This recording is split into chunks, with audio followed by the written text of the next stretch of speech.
स्वागत है आप सबका आज के इस वीडियो में। दोस्तों, भारत का इतिहास ना जाने कितने रहस्यों से भरा है। भारत एक प्राचीन देश है जो अपने बीते सालों में हमेशा से हर मामलों में परिपूर्ण रहा है। न केवल धन वैभव से बल्कि प्रकृति से भी हमेशा से परिपूर्ण रहे हैं और इसीलिए भारत पर लोगों की बुरी नजर भी रहती है। उसी समय यूरोप के लोग पूरी दुनिया में व्यापार करना चाहते थे। भारत में व्यापार करने के लिए उन्हें समुद्री मार्गों का पता नहीं था।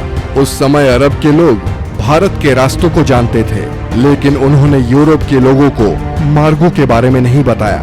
वास्को डी गामा पहले शख्स थे जिन्होंने भारत के समुद्री मार्गों को खोज निकाला था।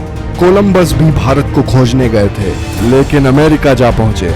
हालांकि आजकल पढ़ाया जाता है कि भारत के समुद्री मार्गों की वास्को डी गामा ने खोज की थी। सचमुच यह हद दर्जे की मूर्खता है कि भारतीय बच्चों को यह पढ़ाया जा रहा है कि वास्को डी गामा ने भारत की खोज की। पढ़ाया यह जाना चाहिए कि वास्को डी गामा ने यूरोप को पहली बार भारत तक पहुंचने का समुद्री मार्ग बताया। दरअसल पहले यूरोपीय देशों के लिए भारत एक पहेली जैसा था। यूरोप अरब के देशों से मसाले, मिर्च आदि खरीदता था, लेकिन अरब देश के कारोबारी उन्हें ये नहीं बताते थे कि यह मसाले वह पैदा किस जगह करते हैं। यूरोपीय इस बात को समझ चुके थे कि अरब कारोबारी उनसे जरूर कुछ छुपा रहे हैं। ये कारोबारी अरब के उस पार पूर्वी देशों से ज्यादा परिचित नहीं थे। जहां तक सवाल भारत का है, तो इसके एक और हिमालय की ऐसी श्रृंखलाएं हैं जिसे पार करना उस दौर में असंभव ही था। भारत के दूसरी ओर 3 ओर से भारत को समुद्र ने घेर रखा था। ऐसे में यूरोप वासियों के लिए भारत पहुंचने के लिए 3 रास्ते थे। पहला, रशिया पार करके चीन होते हुए बर्मा में पहुंचकर भारत में आना, जो कि अनुमान से कहीं ज्यादा लंबा और जोखिम भरा था। दूसरा रास्ता था अरब और ईरान को पार करके भारत पहुंचना, लेकिन ये रास्ता अरब के लोग इस्तेमाल करते थे और वे किसी अन्य को अंदर घुसने नहीं देते थे। तीसरा रास्ता समुद्र का था, जिसमें चुनौती देने वाला सिर्फ समुद्र ही था। वास्को डी गामा एक पुर्तगाली नागरिक था जो पेशे से एक नाविक था। इसका जन्म 1460 ईस्वी में पुर्तगाल के साइनस में माना जाता है। उस समय में अरब के लोग यूरोप में मसाला बेचा करते थे जो वो भारत से लाते थे।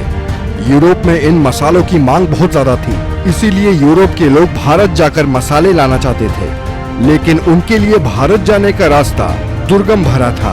उन्हें भारत जाने के लिए ईरान, अफगानिस्तान होकर जाना पड़ता था, जो काफी खर्चीला और कठिन रास्ता था। उन्हें ऐसे मार्ग की आवश्यकता थी जो भारत कम समय में ले जाए। ऐसा मार्ग केवल समुद्र के जरिए ही संभव था। वास्को डी गामा ने भारत के इन रास्तों की खोज करने की ठानी और इस ऐतिहासिक सफर पर निकल पड़े। वर्ष 8 जुलाई 1497 में वास्को डी गामा ने अपने साथियों के साथ भारत की खोज के लिए रवाना हुए। उसके जहाजी बेड़े में 4000 और 170 के करीब आदमियों का दल था। सबसे बड़े जहाज सेंट गैब्रियल पर वह खुद था।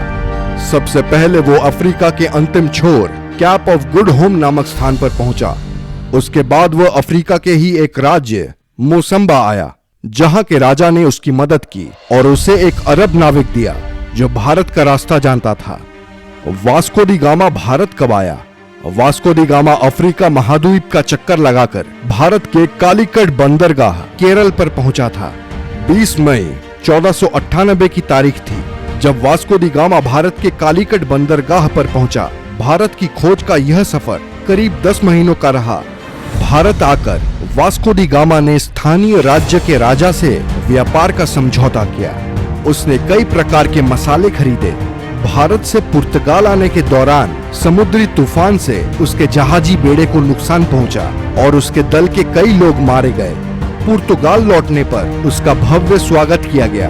अगली बार भारत आने पर उसने कालीकट के राज्य पर आक्रमण कर दिया और कत्लेआम लूटपाट की। वास्को डी गामा ने यूरोप के लुटेरों, शासकों और व्यापारियों के लिए एक रास्ता बना दिया था। इसके बाद भारत पर कब्जा जमाने के लिए यूरोप के कई व्यापारी और राज्यों ने कोशिश की और समय समय पर वे आए और उन्होंने भारत के केरल राज्य के लोगों के धर्म बदलने में महत्वपूर्ण भूमिका निभाई। पुर्तगालियों की वजह से ब्रिटिश लोग भी यहाँ आने लगे। अंततः 1615 ईस्वी में यह क्षेत्र ब्रिटिश अधिकार में आया। 1698 ईस्वी में यहाँ फ्रांसीसी बस्तियां बसी। फ्रांस और ब्रिटेन के बीच के युद्ध के काल में इस क्षेत्र की सत्ता बदलती रही।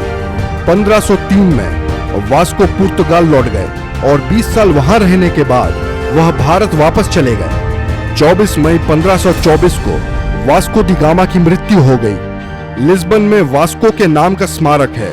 इसी जगह से उन्होंने भारत की यात्रा शुरू की थी।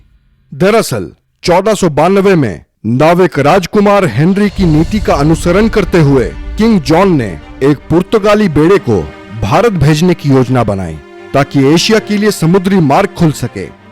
उनकी योजना मुसलमानों को पछाड़ने की थी, जिनका उस समय भारत और अन्य पूर्वी देशों के साथ व्यापार का एकाधिकार था। एस्टावो डी गामा को इस अभियान के नेतृत्व के लिए चुना गया, लेकिन उनकी मृत्यु के बाद वास्को द गामा ने उनका स्थान लिया। ये कहना कि भारत की खोज कब हुई महज एक बेतुका सवाल है। भारत किसी की खोज का मोहताज नहीं है। इस देश का इतिहास कुछ हजार या लाख नहीं, करोड़ों